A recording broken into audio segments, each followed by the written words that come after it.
Is the Prescott baby tick? Go ahead, Mary. Ask you what?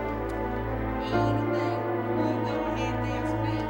Me and we know all the answers. Don't we, Winky, huh? Sorry, Laura.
They couldn't do it. All right.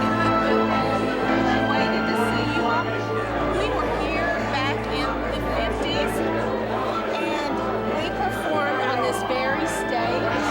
This very stage. And you know what happened? It was absolutely hilarious. But we had to come back to the Survivor celebration because, you know, we had to be here for that. So we are. This is actually Winky Hall.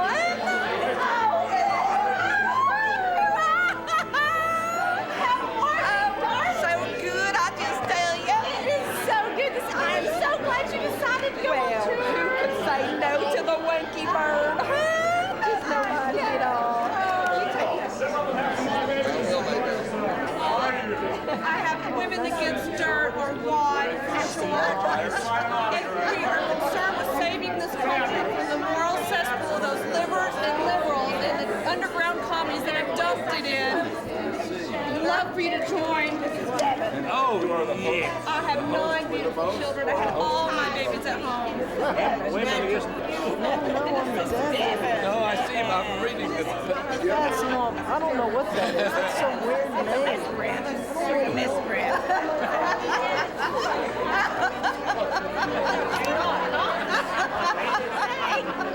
Well, she's saying her she over here saying, I love it. See, I'll tell you. She's talking about that whiny husband of hers. Yes. I swear, that man. No way, sister. They're just saying, no way, those his babies. Her husband's such a weenie, I'll tell you. she saying? Is she saying anything? Have you talked to that Winky yet? Oh, yes, yes. Oh, what was she saying to you? What was she saying? Go ahead, tell all. Come on. Come on, you can tell it. Go on. Please don't tell anyone. Oh. She's secret. Okay. They're in the house or they're outside? Oh, it is. I have to do this all the time. But I have 9 beautiful children, and they're all very successful. Will you stop in the stage?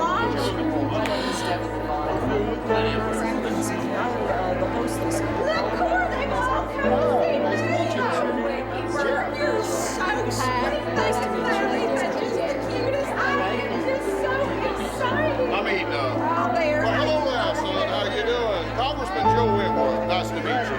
I want to give you a couple Maybelle of things here Franklin. before you get seated. Maybelle Franklin, darn good to see you. You probably know me better as Aunt Cora. Remember my show? Well, they called it the Winky Show, but it was really the Aunt Cora Show, wasn't it?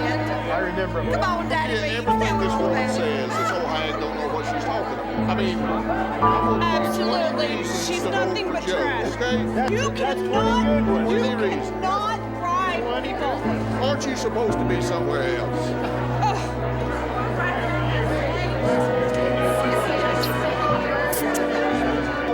I'm Congressman from Savannah. Very nice to meet you. Nice to meet you. Nice to meet you. I want y'all to take this. Thank you. We get to go to And she really do. How many times? It's often. Jealous? And he left her jacket.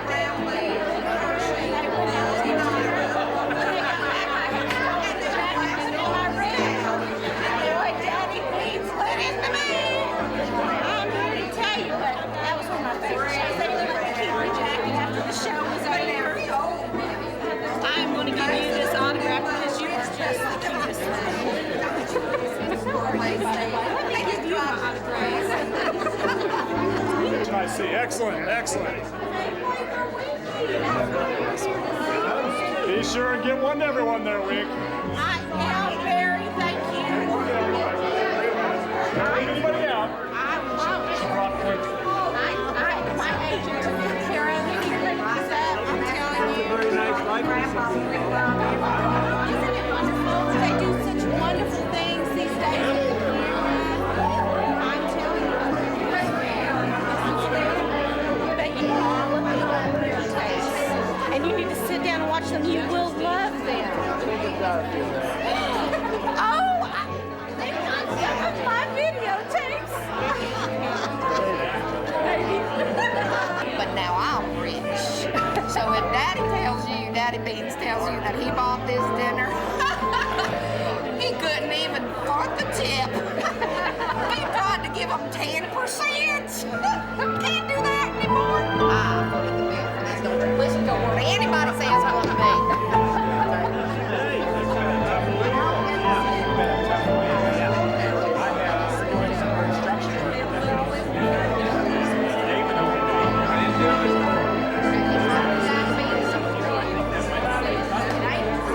Okay, well, he might try to tell you that. If he does, he's full of beans. He didn't pay for nothing. One of my ex-husbands did. I'm not going to say who. But, you know, Callie was number 5. But before him, there was Brownlee and Hershey and Ira and Bud. And then, of course, I got lucky enough to marry Cal. Cal was just about the happiest thing that I've ever been with in my life. But they're the ones that paid for this dinner, not Daddy Beans. He's going to try to tell you otherwise. Enjoy the show.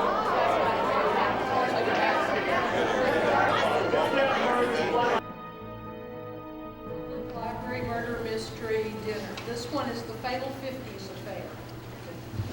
We are missing a very important part of our production tonight. Jim Shambaugh can't be with us. The cast and Francis wanted the show to go ahead, so the show's going to go on. I'm sure Gene's watching. I'm sure he's going to help some people remember their lines, and he'll be laughing when others forget theirs. I hope, and I know Gene would hope, and I know Francis wants all of y'all to have a good time, and I hope you do too. This is supposed to be a comedy. It's supposed to be fun, and Gene would want us all to laugh.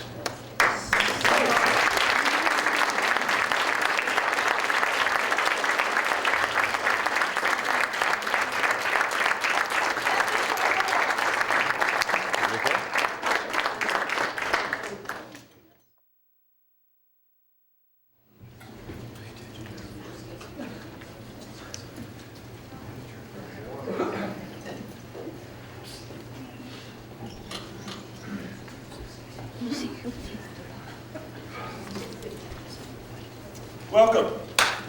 Glad to see you all here tonight. My name's Kevin Devine. It's good to have you here. You know, my son Devin, he's hosting this show for the first time. He just graduated from the Juilliard School of Art, studied under Ed McMahon. There he is now. Welcome to That's my son Devin. Probably a little nervous tonight, first time and all. I was a little nervous back in the day, in the 50s, when I hosted Price is Right. Anyways, my name is Devin Devine, and I'll be your host this very special evening full of all sorts of fun events.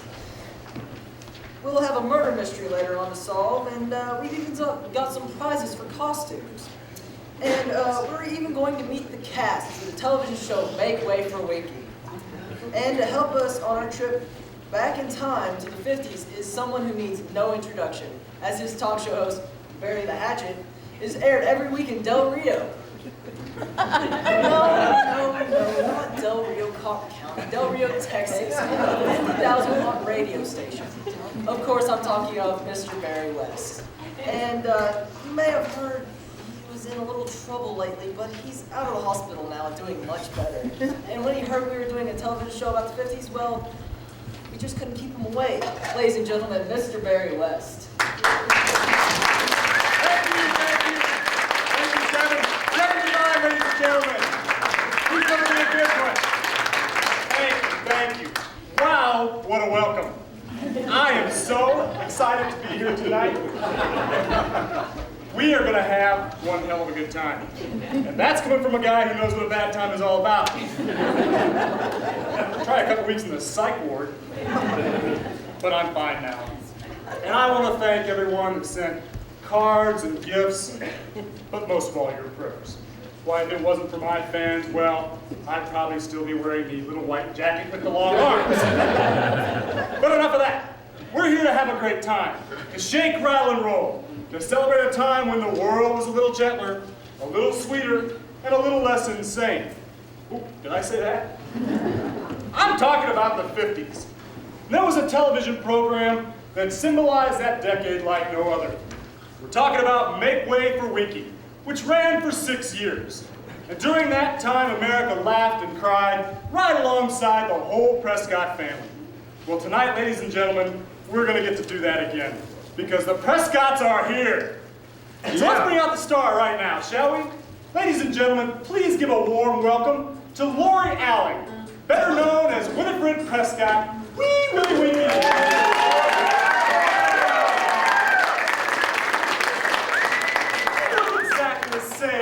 Doesn't she look exactly the same? Do you have a picture at home that's doing all that aging? Remember that book about the picture of Dorian Gray, I believe, about some dude that stayed forever young and had a picture at home that I think it was written by Stephen King, but anyway.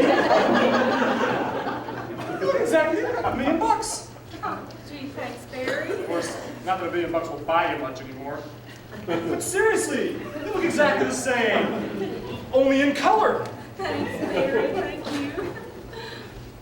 So, Winky, tell me, exactly how have you been? Well, I have just been wonderful, and I am just so excited to be here. Let me just tell you, I have lived a wonderful life. I have. It's been great. As growing up on the set of Winky was just absolutely fabulous. Well, you know, my real parents, they were wonderful people, and they invested my money wisely, so I'll never have to work another day in my life if I don't want to. But, you know, that studio was like a playground, and if I ever have kids, I'd want them to grow up just like I did. So, Winky, are you trying to tell me I want to know it all?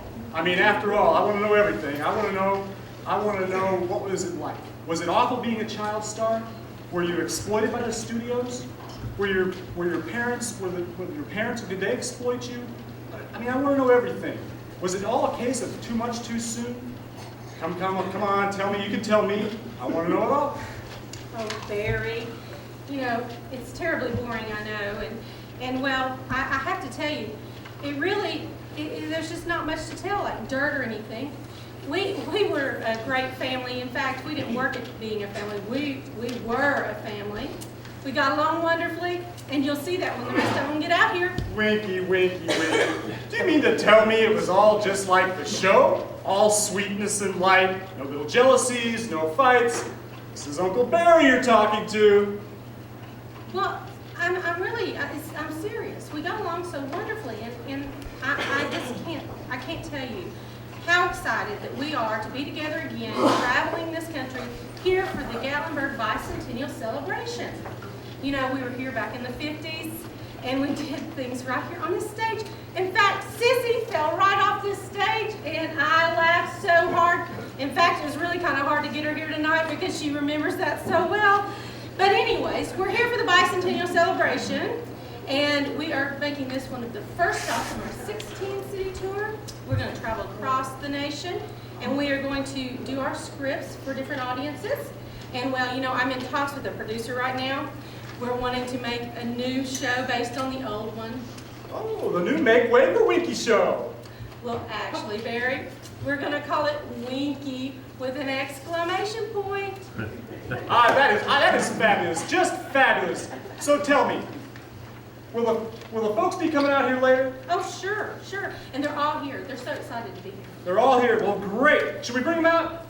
We all want to see what they've been going on to, the great things they've gone out onto. But no. I want to talk about me for a second. I mean, I know you want to know what I did after the show. I want to know what life has held for Winky since the show went off the air in 1964. I really do. You do. Well, I finished school. Boys, am I glad to hear that. You know, most kids couldn't go from being a big star to nobody overnight.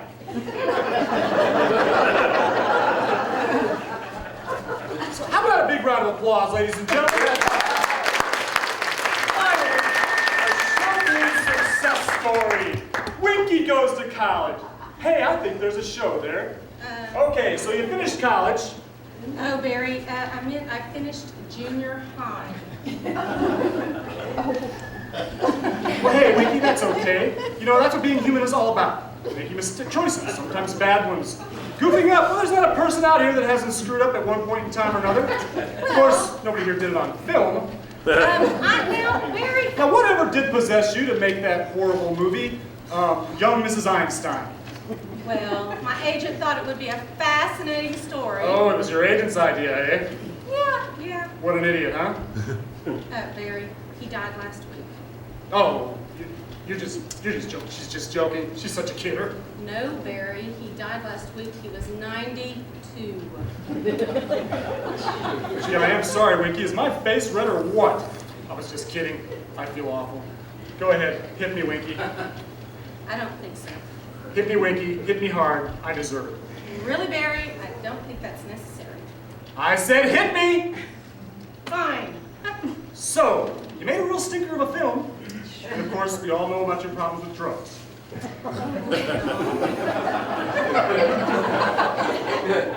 That was a terrible time in my life. And I don't think we should talk about it. Instead, let's talk about the future. What does the future hold for the little girl from Pine Avenue? Well, you know, I just got through telling you just a minute ago. Well, say it again. We're traveling the country. This is our first stop on the 16-city tour. We're here to celebrate the bicentennial. I think he's got a little bit And then of you're going to make Winky.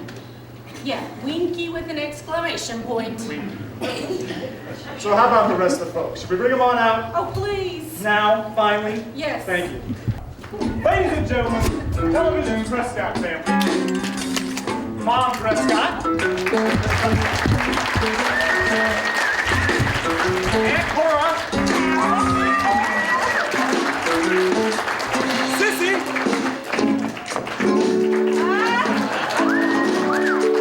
And Dad Prescott. Boys, Daddy B. How you doing, man? I gotta tell you, this is one great theater. A restaurant, or an auditorium. In fact, I gotta tell you, this is one great town. Now, I won't say it's as great as my hometown, Savannah, but it's still just great. As a matter of fact, I was here back in 2005 while I was Senator Raymond Field. See, Gatlinburg City Manager Cindy Ogle invited us down to see if we couldn't do something about saving a black bear from just some kind of woolly algae. A bug or something. Anyway, it gave me the opportunity to meet many of the fine people here at Gatlinburg, and I just need to tell you something, Barry. They're great. Just great. Barry, tell me, how many stores in this town sell those girly magazines? Sissy? Really? I mean, how many stores do the massage parlors, and also how many stores pool halls and... I swear if she starts singing about pool halls in River City, I'm gonna puke. I'm sorry, Barry, but you're about to witness a very unique phenomenon, very similar to Stockholm Syndrome. See? Verbal sparring is one way in which humans deal with hostilities that arise after sharing close quarters for a period of time. Though vital and valid to us individually, this may be a sign of antipathy when placed in a community-type environment. We Prescotts are not immune to this. In other words, Sissy here has grown to be a big fat pimple on the Prescott family butt. Throwing that homespun down the way you've got about you. If I haven't told you lately, you're great. Just great. Oh, put a sock in it, Daddy Beans. So this is a family that loves one another, huh? I may have to do a little more digging into what makes the Prescott family tick. Go ahead, Barry. Ask me. Ask you what? Anything. You go ahead and ask me. Me and Wink know all the answers. Don't we, Winky Hun? Sorry, Cora. My show. And I want to start with Mom. Mother Prescott. Did you ever have another name on the show, by the way? No. Everyone always called me Barry. Everyone always called me back, called me Mom.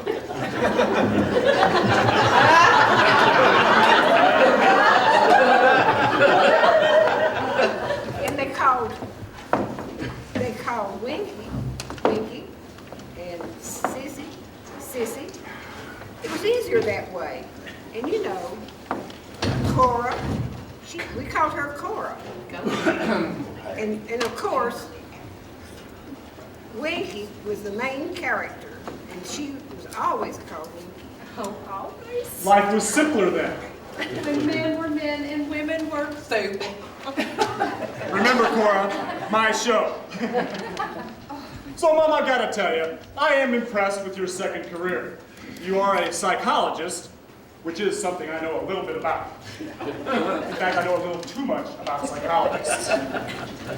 No doubt you do, Barry. I've been observing very closely your twitching shoulder and your very nervous laugh. Maybe we better come down and have a little talk. No charge. No thanks, Doc, but thanks for thinking of me. I have read both your books and found them both fascinating, especially The Joys of Sanity, particularly the section on fantasies and how they... Fantasies? Just what type of fantasies are you talking about here? Sexual fantasies? One in which you go soak your head in a bucket of warm pig spit for a week or two? Disgusting woman. What Mary think of you two arguing like this? Anybody didn't know you'd think you two weren't great friends? We're great buddies, Barry, really great. Now, sometimes Corey can get kind of crazy. That's so. You better remember who you're talking to, boy. Oh, no, Sissy can be just a tad down right. Well, I'll just have to pass that little fact along to all my friends, my many friends back home in Rochester. Well, now, when I was a boy growing up on the farm, I used to have two sisters that fought just like you two. They were as different as night and day. And you know, they're both nuns now. Tell him, Cora. It only goes to show you how much. Tell him, Cora. Barry show, Joe.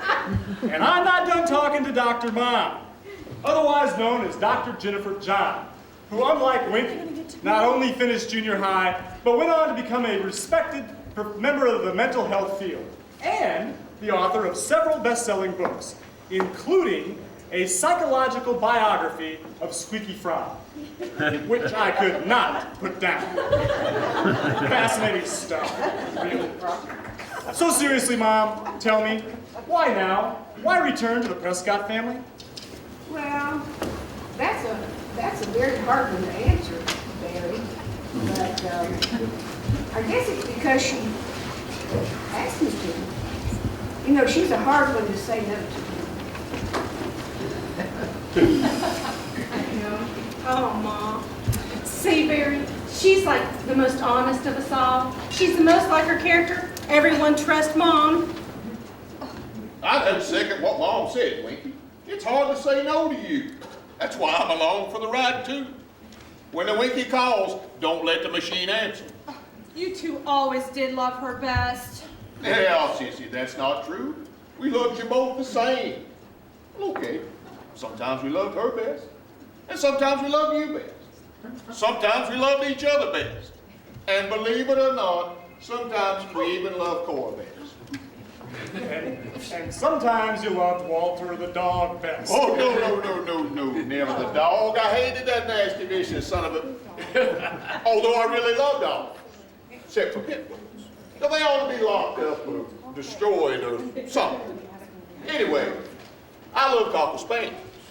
The Spaniel's just about my favorite dog, except for Irish Setters. Now there's a beautiful dog. I think they're great, just great. And not that I don't love that wiener dogs. Thanks for sharing your thoughts on dogs with us, Joe. I find this all fascinating, simply fascinating. First, Dr. Jennifer John, professional psychologist and best-selling author, is giving it all up to go back to being a sitcom mom. Then there's you, Daddy Beans, also known as Congressman Joe Wentworth, who's touring the country while serving his constituency as Dad Prescott. Is that possible? Well, I tell you, it hasn't been easy. But I keep in touch with my folks back home, and they know that I'm still working for them. Plus, as you know, I was blessed back in '85 winning the lottery. Oh, that's right. You walked away with a couple mil. Talk about lucky. First you become a Prescott, then you turn that into a successful political career, and you're loaded. So, how does it feel to be the second most famous congressman or actor turned politician in the country? Well, I tell you, Barry, I'm honored, just honored. I mean, following Ronald Reagan's footsteps. Barry. I was talking about Arnold, Joe. So you've been a congressman for what? 12 years? And the hot poop I've heard is... like dog poop. My show, Cora. And from what I understand, you've got your sights set on an even bigger prize. That you are, as they say, presidential timber. True? Tell Uncle Barry. Are they saying that? I think that's great, just great. Presidential timber. More like dead wood. Not that I have the slightest intention of seeking higher office. I am perfectly happy serving the great, wonderful people of Savannah. And I hope and pray I can continue to do it in the future. Well, how do you intend to do that while you're touring the country for the next few months? And if, as Winky hopes, you'll be making Winky. Hey, Barry, I think it's a little premature to worry about that. The cow's still in the barn. The plane's still in the hangar. The train hasn't even left the depot yet. I will not be cornered into committing to anything based on generalities or vague assumptions. That is something that time and the good Lord will have to take care of. Why is it I'm having a little trouble envisioning them playing Hail to the Chief to someone by the name of Daddy Beans? So, Sissy, how's it hanging with you? Oh, my turn. Why not? I wanted to save Cora for last.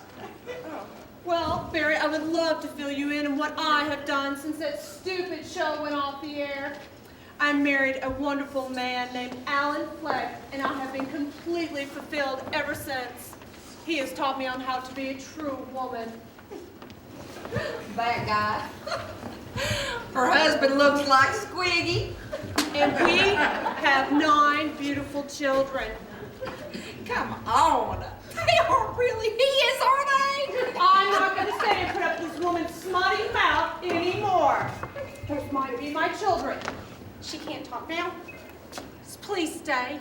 Cora didn't mean it. Hell, sissy. He didn't mean anything by it, see? It's just your husband's such a weenie, that's all. My husband is not a weenie.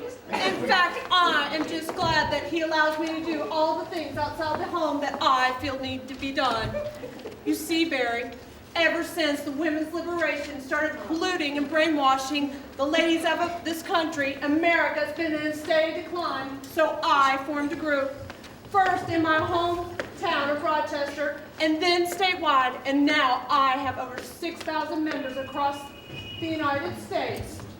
And it's called Women Against Dirt, or WAD for short. And I am the founder and president. That is absolutely amazing. And exactly what do you do at WAD? Oh, well, I'm glad you should so. We are concerned with saving this country from the moral cesspool of the liberals and the underground communists have dumped it in. Wow. And all in your spare time. Oh, Barry, it has been hard. But my husband shares my beliefs and has encouraged and supported me every step of the way. As long as supper's on the table. You joke, Cora, but it's true. Until I left for this tour, there wasn't a day go by that I didn't have supper on the table for Alan. See, Alan's a dentist. Whoa, then it's not the money then that made you reprise your role as Winky's big sis. Dentists make mucho dinero. Well, Alan is a fabulous dentist, a real artist with the drill. So of course he's very in high demand, and if it's any of your business, we're very comfortably off. Wiley? Then why would you do that? Well, Barry. Despite Winky and I have our differences in opinion, it is hard to say no to her. Winks, you scamp. Oh. So we only have one family member that we haven't heard from yet. Oh. Cora Prescott, everybody's favorite aunt. Ooh. The chief cook, housekeeper, and partner in Winky's escapades. Also known in country western circles as Maybelle Franklin, star of Hee Haw and the Grand Ole Opry. But do y'all mind if I just call you Cora, though? Barry, you can call me anything you want to, as long as you give me a kiss. Well, get on over here, girl.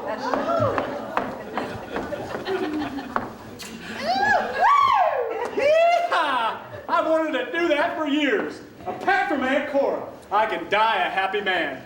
All right, Cora, I'm ready. Tell us all what you've been doing since the show went off the air. Well, I was up for that part in the Beverly Hillbillies. It was between me and that Irene Ryan. Hey, I remember her. Bitch. Anyway, I kind of gave up on them situation comedy type shows. Concentrated on some other kind of programs. Then I got married again. It was well, let's see, there was Brownlee, Pershing, there was Ira and Bud, and then my fifth was Cal. It was my fifth, but his first. He died in a crop duster accident after 10 glorious years. But he had some land, you see. Oh, a farmer? No, not exactly a farmer. Well, he had some farms and a ranch or two, but he made most of his money in the oil business. He left me real well off. Real well off. So you didn't need the money, but your little buddy Winky called, and here you are back to being Aunt Cora. Well, shoot. You know, it sure is hard saying no to the little wink here. But no, I came back to being Cora again because I was needing to get in touch with my artistic side. Oh, you felt the need to once again trod the boards, to slap on the grease paint, to feel the penetrating heat of the stage lights. Are you nuts, boy? I came back to doing Cora again, to do the one thing I've always hankered to do. Punch a cow? Oh, no, write a book. I came back to being Cora again because I was going to get some material to write my book. Now, I know. Y'all think that I might want to read one first. Oh, yeah. And I'll be the first to admit that my spelling and punctuation ain't the greatest, but still, I got a big fat old allowance, big advance to write a book on our show and on the 50s, that sort of thing. So, yeah, I'm back to being Cora again. Writing a book. I don't know, Cora, darling. I mean, I'm a 50s buff, and I've read everything. Absolutely everything there is about your show. And Cora, it's all been said. 10 times at least. Not the stuff I'm gonna tell. I really think you ought to let me help you with that, Cora. And I meant what I said about helping you with your rough draft, your grammar, your spelling. You know, I've had some experience. And I meant what I said. If you so much as even mention my name, old woman, I'll sue you so fast your eyeballs will spin. Well, you go right ahead. I talked to my attorney, Ron Sharp, and he told me I ain't got nothing to worry about. You see, Barry, we've been trying to talk Cora out of this book idea. Please, Cora, a lot of people could get hurt. Just let me see what you're going to put in it first. Yeah, I know you'd love to take a look at my little notebook here, but you're just going to have to buy a copy like everyone else, Winky Hun.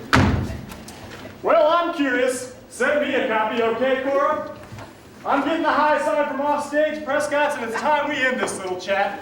Fascinating though it has been. But I understand you're all coming back a little later to do a scene for us from one of the old scripts. Oh, yes. We are coming back, Barry, to do one of our old scripts. In fact, it's my favorite one. It's the one where Cora and I, we dress up like bums and we go down there to Harrison's hardware store and we panhandle for some additional money because I have to buy Sissy a new sweater because I accidentally unraveled her open. I love that one. I can't wait. I simply cannot. All right, then. Off with you. The Prescotts, ladies and gentlemen. How about that?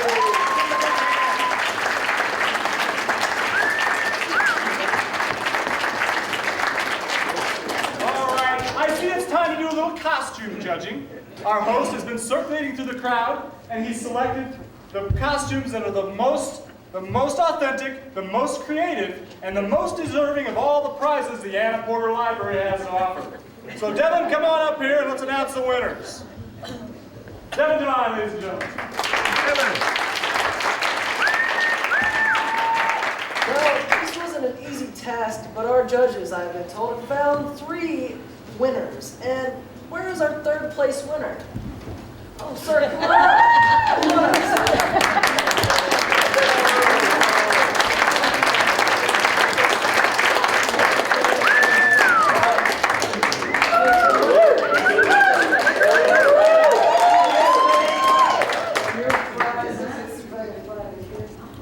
One free ticket to the library. All right.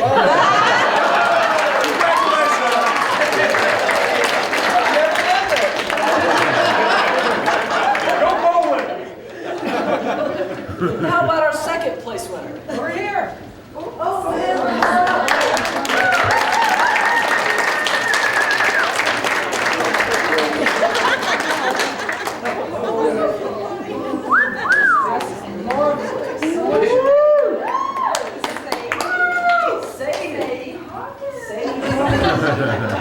And your prizes, 2 library cards. Thank you very much. And our grand prize. We'll talk later. Dinner for 8 at the Buckhorn Inn. Dinner for 8 at the Hard Rock Cafe, and a $200 certificate to Oprah Gallenberg. Quite a And difference our between grand second prize first. winner is right here. Come on up, sir. Come on up.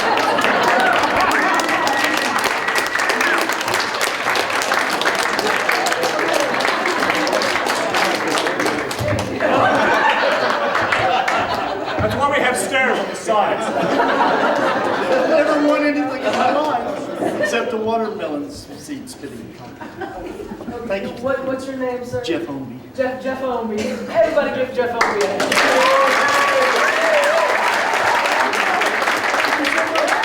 Can I take people with me? Yeah. Thank you. Oh, this dinner was... Hold on one second, sir. Let's see, where is it? Have some more. Here, have some more. Thank you so much. I'm so excited. Oh, thank you so much. I've never won anything. Are you all right, sir? Are you all right?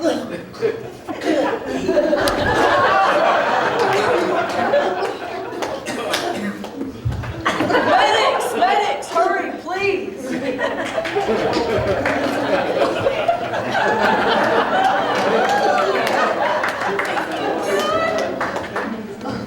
Ladies and gentlemen, please hold on just a minute.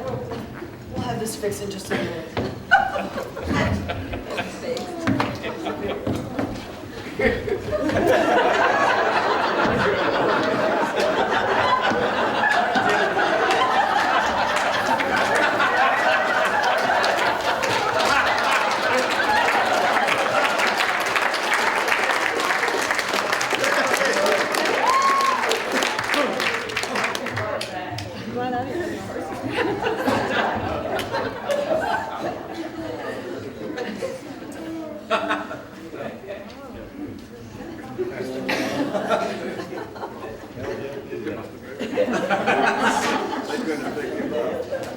Are you sure? But it happened so fast. Ladies and gentlemen, I'm terribly sorry, but the strain and excitement of the evening has taken its toll on one of the members of our audience. He's dead. Apparently of a heart attack. That wasn't a heart attack, pal. Heart attacks don't make you clutch your throat and gasp for air. They don't give you burnt on the breath. Barry? No, dipstick heart attacks don't act like that. Unless the heart attack follows a little cyanide poisoning. Barry? Sorry, buddy. I'd love to be this Barry guy, but the name's Hardy. Nick Hardy. Private Eye. Look, I don't go looking for trouble, all right? But it follows me around like like this. Some poor bozo thinks he's collecting a prize, and what does he get? Cyanide cocktail. Straight up, no soda, yours. I was the one who got him to drink the water, but I didn't have anything to do with the poisoning. Oh, Barry!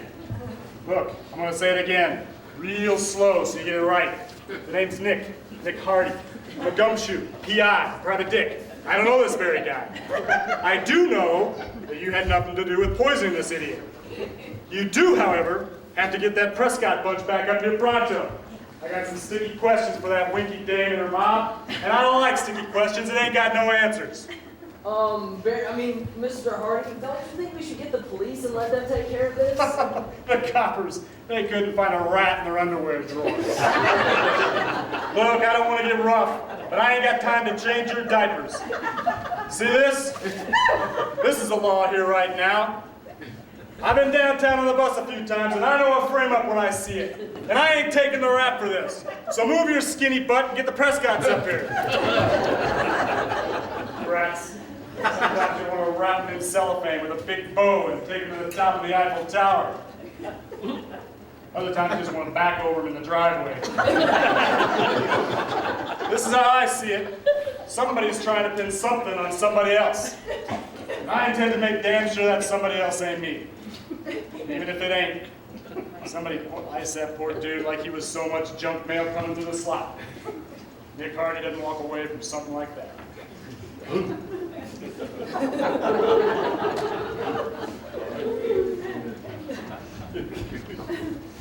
Mr. Hardy, I got the Prescotts, except for Aunt Cora. I couldn't find her. That's all right, dear. I know what to do. Nick. Why, it's been years. Can the routine, lady. I don't know you and you don't know me, and that's the way it's gonna stay. Business-like, strictly on the up and up. What's with him? Look, pillow thighs, I don't want to get rough with you. We got a little matter of murder to clear up. We heard about it, Barry, and it's shocking, just shocking. Who is this Barry guy? Look, I'm getting real tired of this real fast.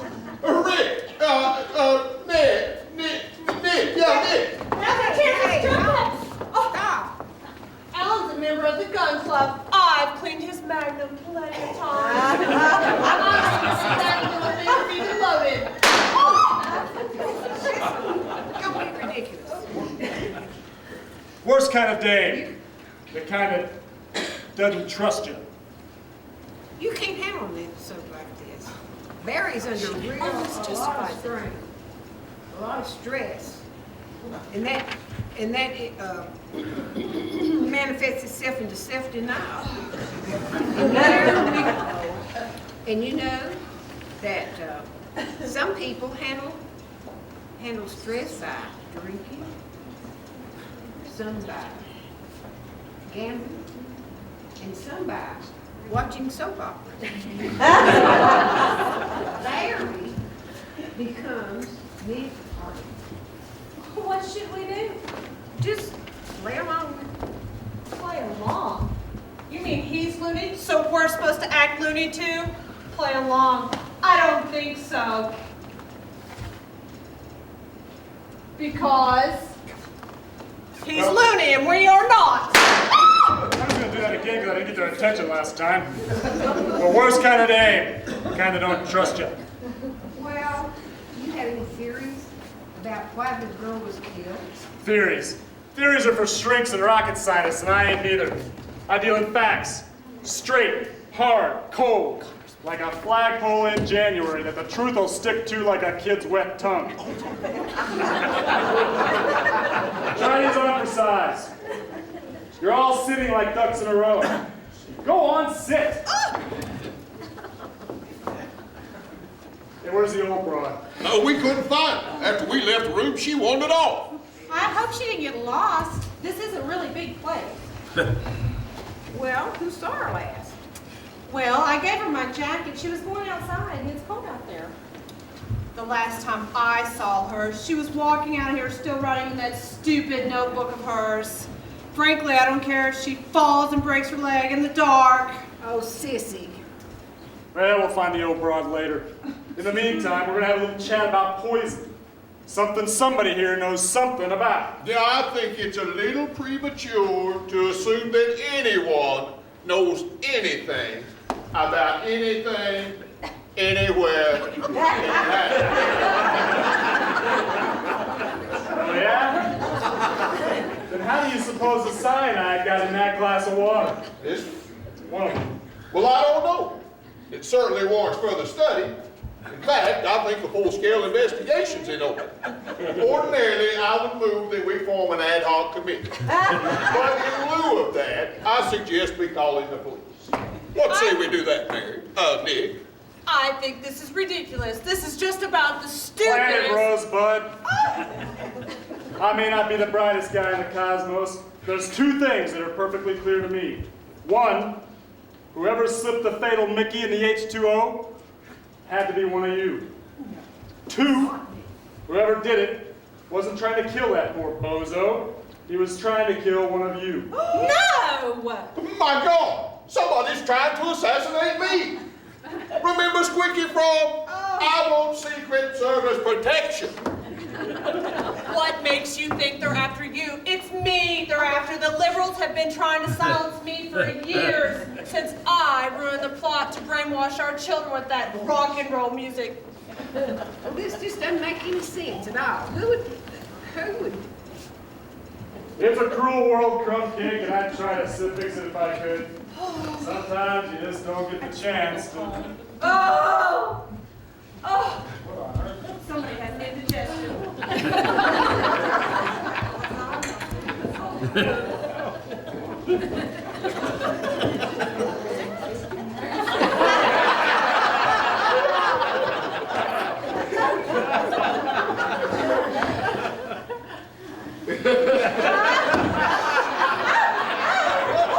Is she?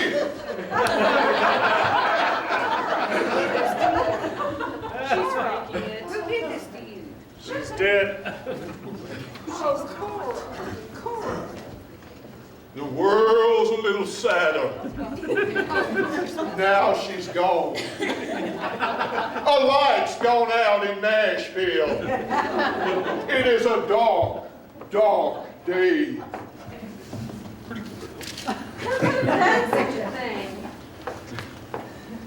But don't look at me. Broken leg, yes. Stabbed to death, no. But whoever did it was very thorough. They burnt the notebook. It's just as well it only got Cora killed.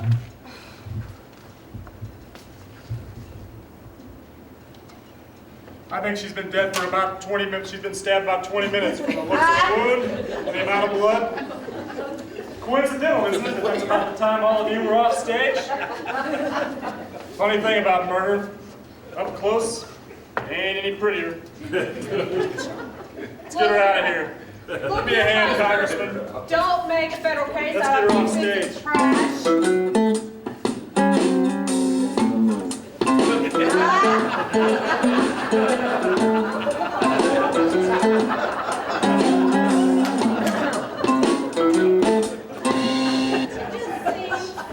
So cruel to drag her off that way.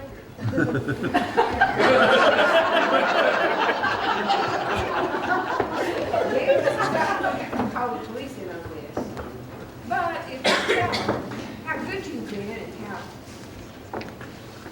how well you've done this investigation, they will make you happy.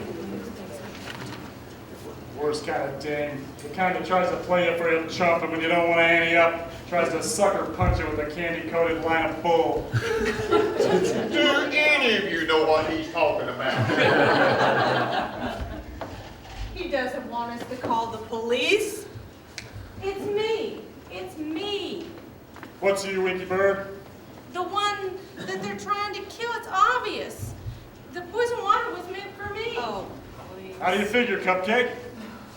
Well, it's one of them. They're trying to kill me, and the poison water was meant for me, and well, Cora was wearing my jacket. They thought it was me. I wondered when you'd figure it out, baby. Somebody's trying to give you your last little wink. Maybe the answer's here. Looks like somebody didn't want me to do any light reading. You know, my library card ain't expired yet. Do you think there's some If there's anything left of this notebook, we're gonna find it. Do you think that some of the pages are intact? I don't do predictions, lamb chop. But if there's anything left, it's worth looking for. And just so that there's no funny business, I think we should let these folks do the looking. Now, Nick, I've humored you and let you take charge here for a while, but this is too much. I'm sorry, son, I'm gonna have to pull a little rank here. Even you would have to admit that a congressman is, in a very real sense, an authority. I've been invested with powers by the will of the people. Give me the gun, son. Sorry, Pops, no can do. I'm looking for a few good folks to give me a hand. Just a few. Nick, drop it, will you?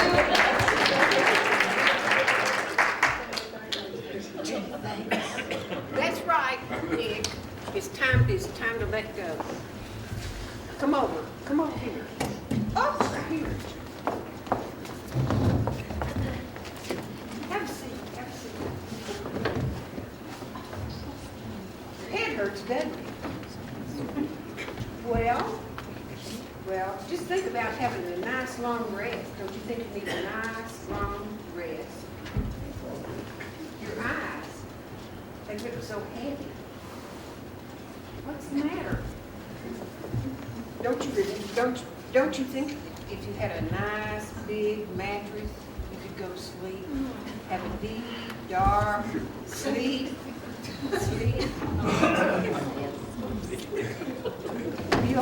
Last time a dame said that to me, I woke up in a flea bag hotel in Tijuana with a lump on my head and a pair of women's panties in my wallet with money to me. No thanks, sister. I'll stay awake and watch over the week. Nick, I'm scared. I don't want to stick around here looking for some old pages and some notebook. Would you just take me back to the motel, please? Sorry, Marshmallow. Nick Hardy didn't do that kind of thing. At least not until he solves the case.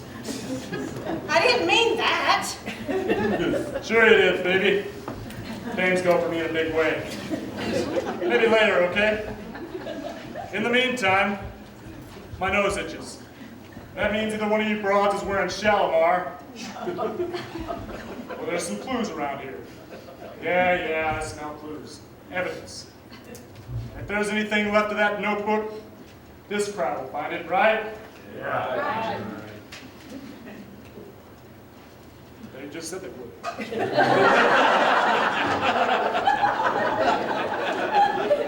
Can't we just forget the notebook? Drop it, Nick, will you? The notebook is burnt. Yes, the notebook is burned up. Mom's right, Dick. We want to find Cora's killer more than anybody. But a notebook won't help. That's right. You know that Cora's spelling was atrocious and her grammar was worse. Sorry, gang. I realize that notebook may contain some pretty embarrassing things about all of you. That's pretty small potatoes compared to murder. If there's anything left of that notebook, it's important evidence, and I think we should let this crowd look for it. Can we just forget about the... Devin, where are you? Here, Nick. All right, Fuzzface. I want you to organize some search parties on the off chance you can find some of the old broad's notebook. Whatever, Pops. Worst kind of brat, kind of calls it tops. Brushing me.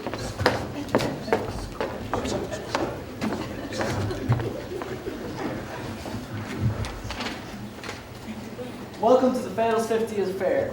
Tonight you will have an opportunity to find out who is behind the crimes that you have witnessed. In front of you are solution sheets for the clue hunt. The clues will help you discover the fragments of Cora's partially burnt notebook. Remember, Cora was a terrible speller. The clue sheets are laid out in 3 steps. First step, find the 10 words that are fragments of Cora's notebook, record them in the spaces provided. The clues will be found somewhere around the room. You never know where. The second step is to combine these 10 words and create 5 important clues. The third is to answer the questions at the bottom of the clue sheet, which will help you to solve the mystery. While you work on the clue sheets, please enjoy dessert. This is not a race. You will have plenty of time to find the clues and offer your solution. I will be back shortly to help you with your solutions. Happy detecting.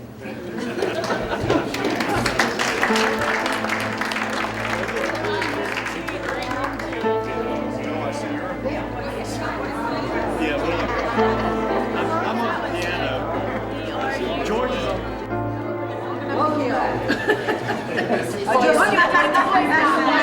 So let's get started.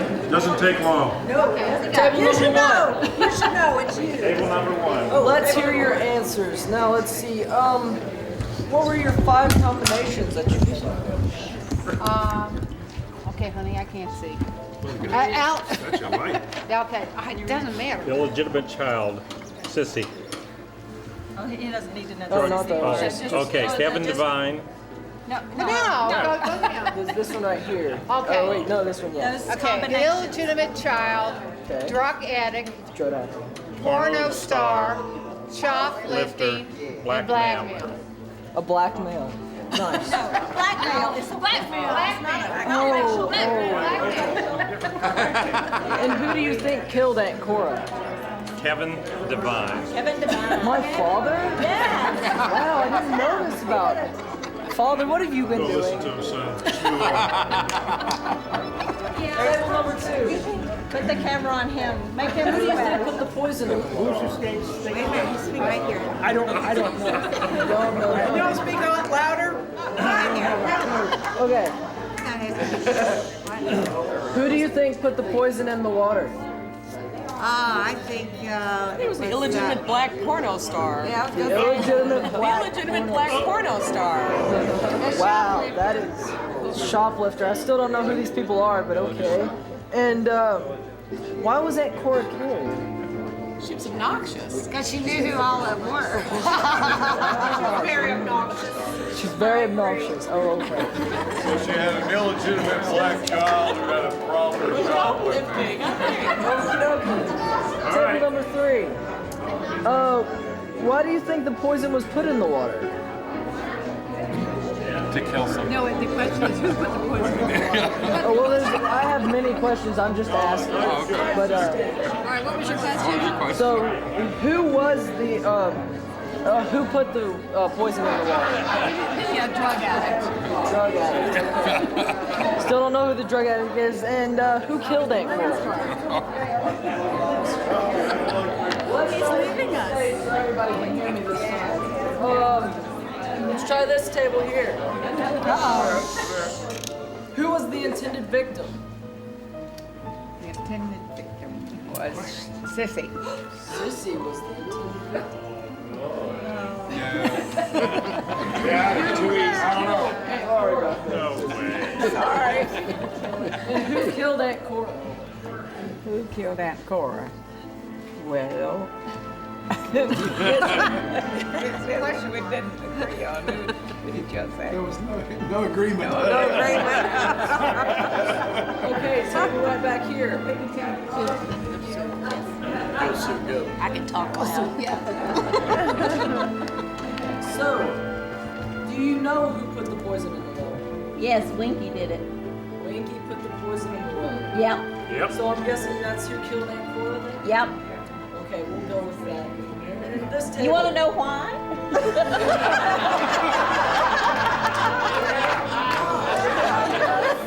Don't just ask us for the answers without finding out how smart we are. Why did she? Okay, Winky tried to kill Aunt Cora first because she knew about the book and it didn't work. She killed the wrong person. So then she had to stab her, and the reason we know that it was Winky who stabbed her was because Winky had the lighter and she burned the book. Oh. And the reason she did it is true.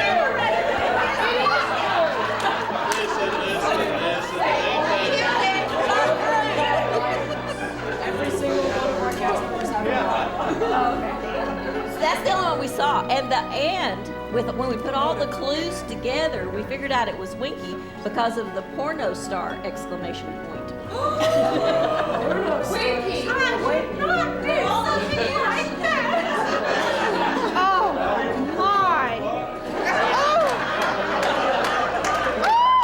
I think you folks should keep your day jobs. Women don't work. Well, we believe that Mom Prescott killed Aunt Cora Why did she kill her? because she knew the truth that Winky's a drug addict. She was afraid that this story would come out, that Sissy was a porno star, and the illegitimate child of Daddy Beans. And Mom. And all this from a dead guy.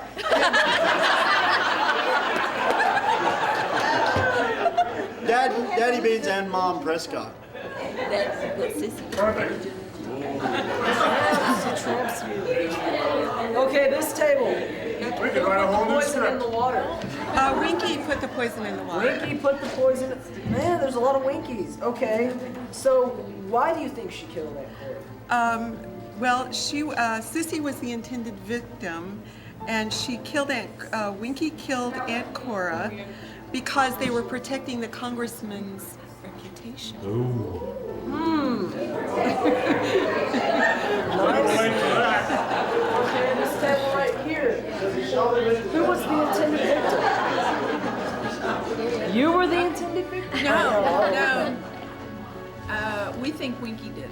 Winky did it. Winky did it. Why? Because Cora was writing the book, and was going to expose her illegitimate child and her drug habits and her shoplifting. Wow.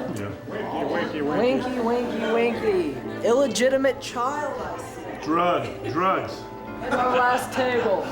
Let's see. So who was the intended victim? Winky. Winky was the intended victim. Serves her right. So, who do you think was the one who put the poison in the water then? Oh, we think Mom did it. Mom? And why? Oh, no. Oop. Oh, wait. Oh, Mom is safe. We think Daddy Bean put the poison in the water. Daddy Beans put the poison in the water. And why do you think this?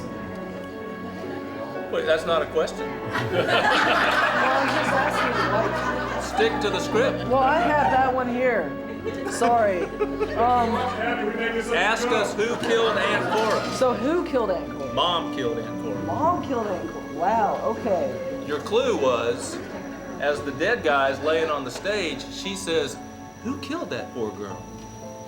Girl? That's what she said. That's right. Kind of from another area. Exactly. From the beyond. So let's find out if you guys are on track. Let's get back to the professionals.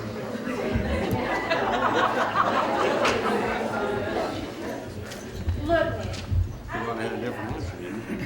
So someone tried to kill me. So what? They didn't succeed, and they're probably so scared right now, they'll never try again. Can we just forget about this? Murder's like a toilet, little girl. Once you flush it, you gotta wait for the tank to fill back up again. We can't go back now. The skeletons are all out of the closet, Prescotts. The all-American family isn't quite as wholesome as you'd like us to believe. You make me sick, all of you. Look, Buster, don't make a federal case out of a few bits of trash. Oh yeah? Well, somebody thought those bits of trash were worth killing for. Maybe you. Don't be ridiculous. None of that applies to me. Come on, sissy, you really think we believe that story about the weight gain the last year you did the show? Shut up, Dad. Well, Fool anyone? you didn't fool me. I didn't? No. You knew about the baby? Oh, don't tell Alan. It will kill him. And why they might kick me out. Damn that Cora. Well, you don't need to worry anything about Alan. He's not going to say anything. Because You and Alan?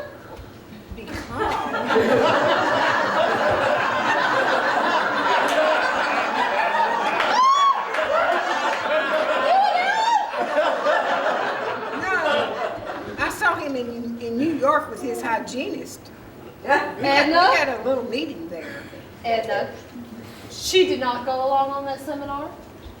He strictly said that was a professional seminar.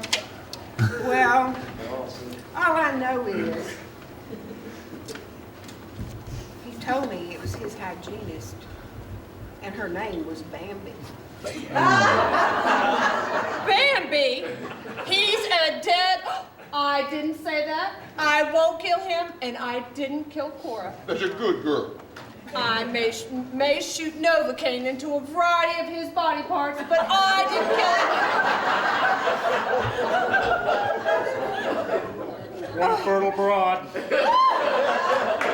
I'm not wrong often, but when I am, I had you pegged for the porn star, sissy. Well, that must be Mother. It is not. Mother, Can we please stop this? It is just so painful. What's so painful, Winky Bird? Well, one of those horrible things is about me. Angel, making a skin flick ain't that bad. Lots of big stars do that. That is not what I am talking about. I had a drug problem, but it's no secret. And I've been clean for years. So can we just stop this, please? Well, if you're not the porn star, and you're not, and you're not, that leaves...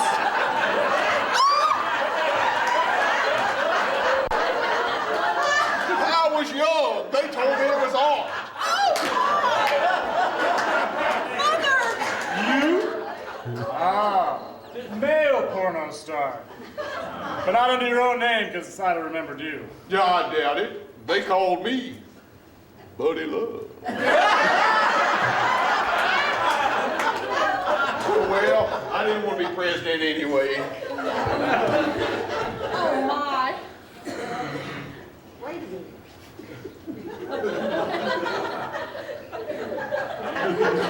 What's your little secret, Mom? I have a confession to make. I have a little secret. And, yes. And the reason I became a psychologist is because, well, I had a problem when I was young. You know, I picked up things and didn't pay for them. Ah, Dr. Sticky Fingers. Well, I only got caught once. You know, that could have been very detrimental to my credibility as a psychologist. Yeah, right. In the dumper. Well, this is all very fascinating, but it doesn't get us any closer to figuring out who knocked off the old broad. You all had motive to keep Cora from singing. No wonder you didn't want to find any of that notebook. It would give you each an even stronger motive to kill Cora. Except for Winky, her drug problems were pretty common knowledge. If one of us killed Cora, why would we be telling you our secrets now? And what about the one word in the notebook that doesn't really fit? Think this is funny, Congressman? I'm a little tipsy right now.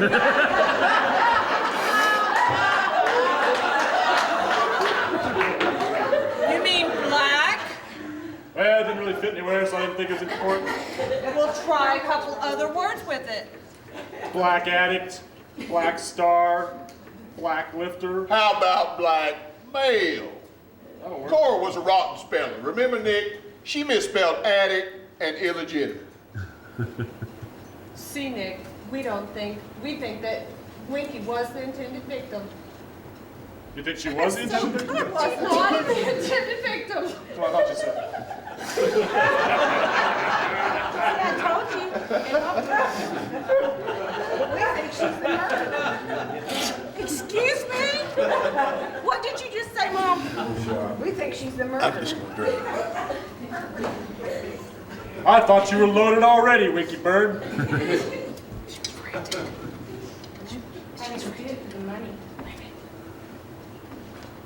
She was as frantic as anybody about Cora's book. Even though everyone knew about the drug problem. Don't look at me, honey.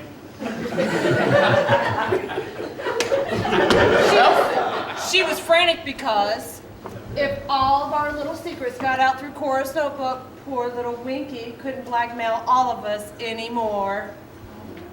Thought you didn't need the money, Winky Bird. Oh, we did that a minute ago, but that's good. We're just having a good time, aren't we? We're fixing to.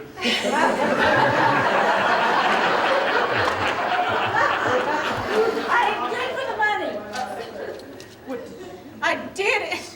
I did it to make all of you all do what I wanted you to. You see? Yeah. I ain't anybody unless I'm Winky. And I can't be Winky without all of them. Well, I called them and I told them I wanted them to come out and play. And they all said no at first, except that old Cora, old tattle, old bat. Hey. She jumped at the chance. Of course she did. She did. And so I called all of you all and I told you, I said, if you don't do what I want you to, then I'm going to tell all your little secrets. So they came out to play. And we were having a real good time. Until that old Cora Yourself.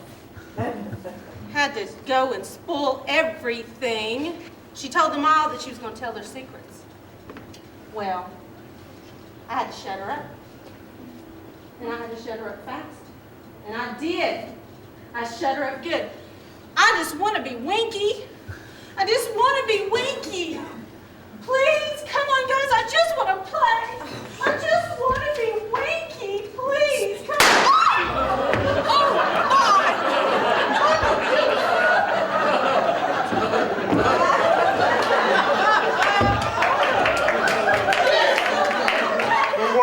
kind of dame. A whiner. Are you okay, Nick? You all right? You're going to be all right. You're going to be all right, Nick. Can you talk? Nick? Who's Nick? Look, if you're gonna come on stage, you've got to sign in with a stage manager. Wow, did I miss something? What happened to the Winky Bird? Yes. Is she? Yes, Which one of you? so. Me? What? Me? Gee, Doc, I think I may have left the hospital a little too soon. I think you did, Nick. Do you want me to take you back to the hospital? Who's Nick? Barry. Yeah, I think that might be a good idea. What? Why did I kill Winky? Well, she was whining. She was whining? Yes, whining. Oh, and I don't feel so bad.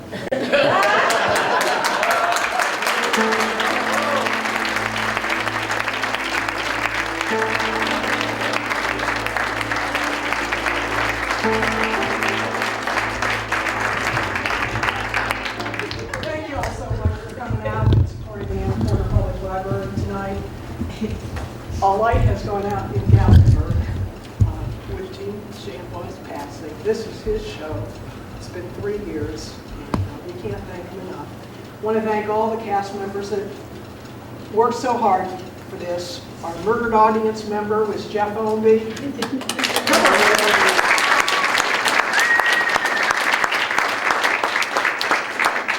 Kevin Devine was played by Kevin Tierney.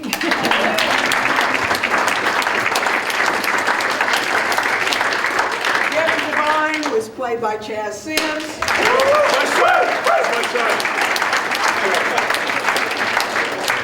Mom was played by Joyce McCarter.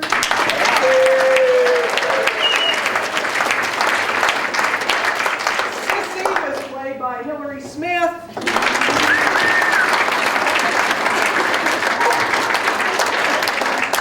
And Cora was played by Megan Ownby.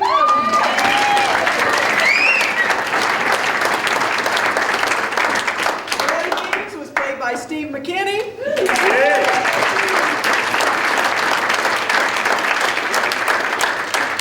Barry West and his alter ego, Nick Hardy, was played by Bill Wright.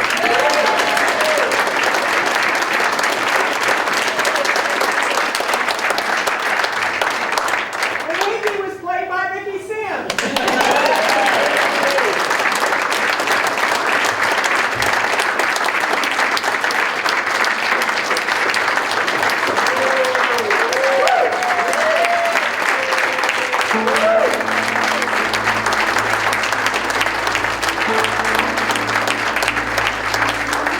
We also want to thank the local merchants that contributed to this evening. The Best Italian Restaurant for the food, the Buckhorn Inn for the salad, the Hard Rock Cafe for the desserts, Smoky Mountain Winery, the Box of Parrot, and Lori Tierney, who organized all the food, Cupid's Petals for the flowers. Thanks again for coming.